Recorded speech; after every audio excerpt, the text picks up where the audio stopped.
Welcome back guys, this is your boy Vishu from SavageCamp, and in this video we are going to go over the DateTime module in Python. You can do a import DateTime to work with date and time in Python, but if you want to take the current date and time, you will have to write datetime.datetime.now. This will give you a DateTime object that will show you today's date and today's time. An easier way to do this is copy this and say from DateTime import DateTime, and we will store this in a variable now which would have datetime.now. So the current date and time value is stored inside the variable now, and the main function that you will use most of the times dealing with DateTime is this strftime function. This method will help you convert this DateTime object in any way that you want.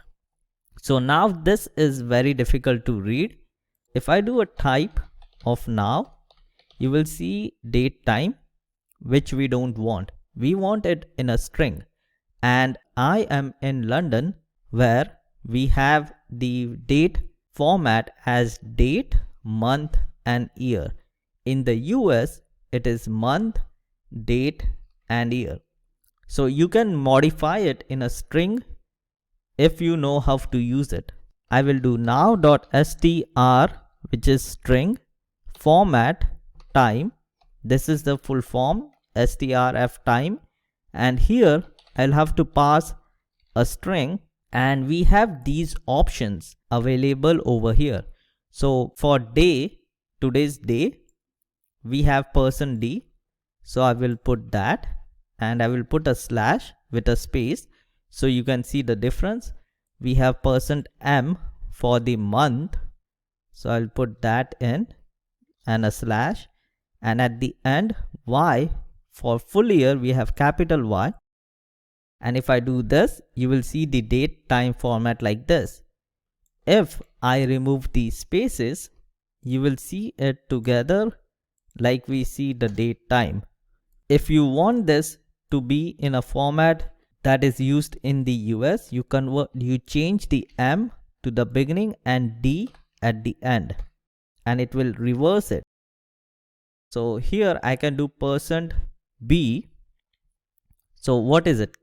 Big B, not like that. Let's go with the small.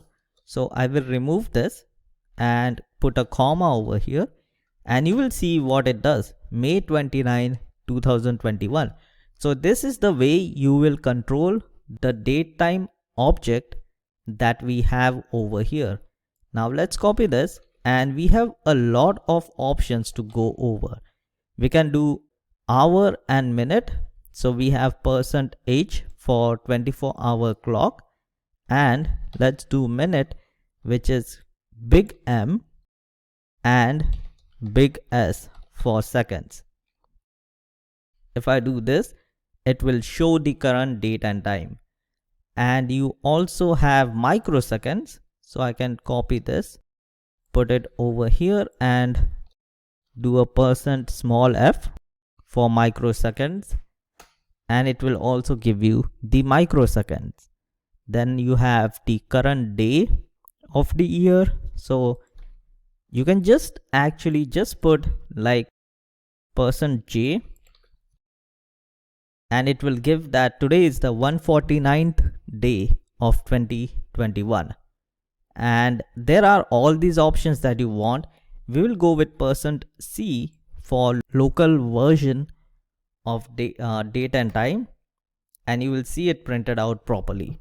So I think that is it for this video guys. I wanted to give a short introduction to the DateTime module and the string format.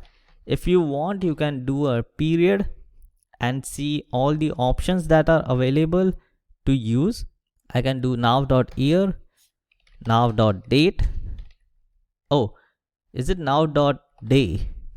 And this will give you now dot, let's wait for the pop-up.